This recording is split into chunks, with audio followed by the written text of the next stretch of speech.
Good morning students.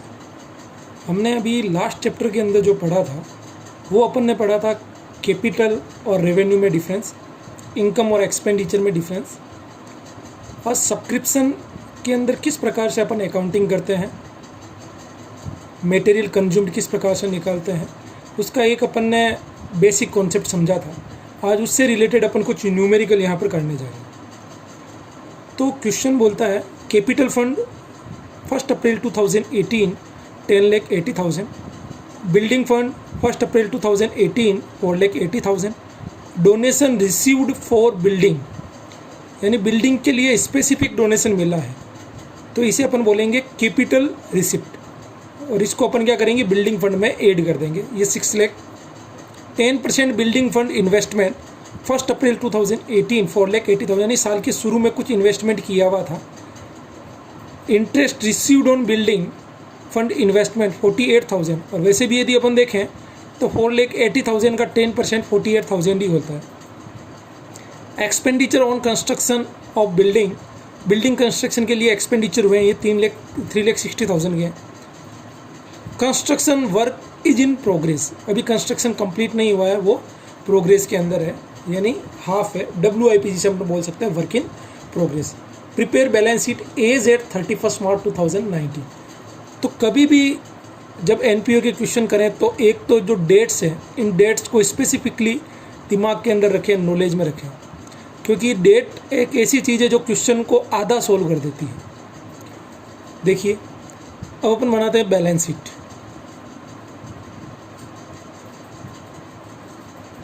Balance sheet as on 31 March 2019।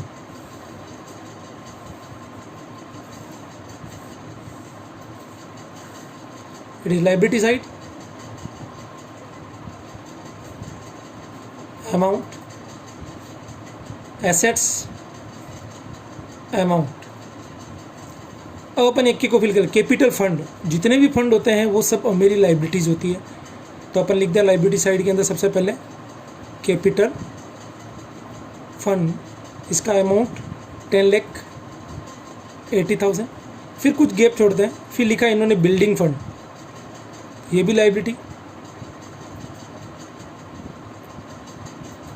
इसका amount यदि अपन देखें तो ये दिया इन्होंने 4,80,000, ये ओपनिंग बैलेंस है। Donation received for building, building के लिए यदि कोई डोनेशन मिला तो ये स्पेसिफिक डोनेशन है, तो इससे मेरा फंड क्या हो जाएगा, इंक्रीज हो जाएगा।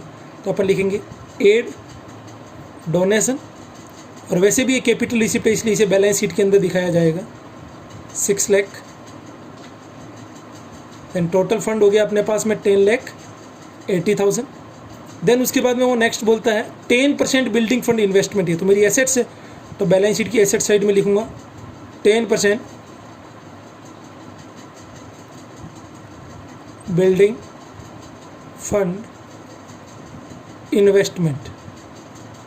बिल्डिंग फंड को अपन को नहीं देखना है, उसके आगे लिखा है बिल्डिंग फंड इन्वेस्टमेंट, और इन्वेस्टमेंट यानी मैंने कहीं रुपया लगा रखा है, फ्यूचर में मुझे वापस मिलेगा, इसलिए ये मेरी क्या कहलाएगी, एसेट्स।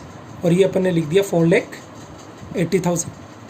इंटरेस्ट रिसीव्ड, वैसे भी इसमें लिखा 10%, यदि ये नहीं भी बोलता तो भी मुझे 10% इंटरेस्ट तो देना ही था, तो 10% इंटरेस्ट रिसीव्ड, तो 4,80,000 का 10% होता है 48,000, और यहाँ पर इंटरेस्ट रिसीव्ड भी कितना है 48,000, क्योंकि ये स्पेसिफिक फंड से रिसीव्ड हुआ है, स्पेसिफिक इन्वेस्टमेंट से रिसीव्ड हुआ है, तो ऐसे इन्वेस्टमेंट को अपन इसी फंड के अंदर ऐड कर देंगे। तो ये लिख दिया अपन ने 48,000 रुपीज़ का इंटरेस्ट। अब मेरे पास में फंड जो हो गया वो हो गया 11,28,000 रुपीज़। देन उसके बाद में वो बोलता है expenditure on construction of building, construction of building के लिए एक्सपेंडिचर किया 3,60,000, ठीक है।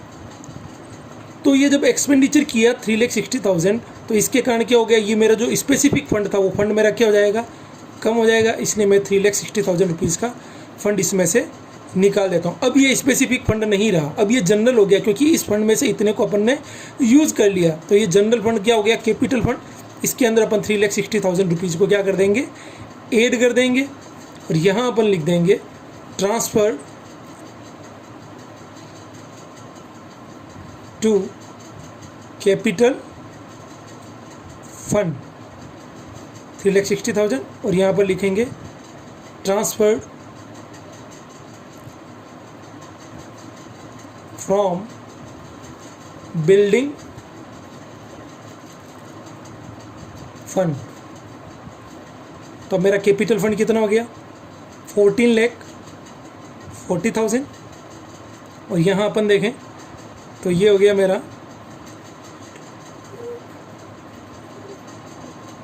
8,000 then 7,68,000 rupees.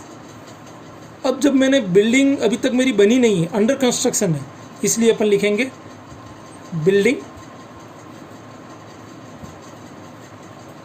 Eight WIP, work in progress. जो अभी बिल्डिंग कंटिन्यू नहीं है। ये कितने की बिल्डिंग बनी है 3,60,000 रुपीज़ की। ये अपना क्वेश्चन सोल्व हो गया। ये कंप्लीट इन्फॉर्मेशन नहीं है, इसलिए अपन बैलेंस शीट की एसेट्स और लायबिलिटी अपनी मैच नहीं होगी, बाकी ये क्वेश्चन हो। आपको हमेशा ये याद रखना है, यदि कोई स्पेसिफिक फंड होता है तो उसको अपन उसी फंड के अंदर यानी बैलेंस शीट के अंदर लायबिलिटी साइड के अंदर दिखाएंगे स्पेसिफिक फंड को, और उससे यदि कोई भी इनकम जनरेट होती है तो वो भी स्पेसिफिक ही होगी, इसलिए उसी फंड के अंदर अपन उसे ऐड या लेस करेंगे। क्लियर? ओके।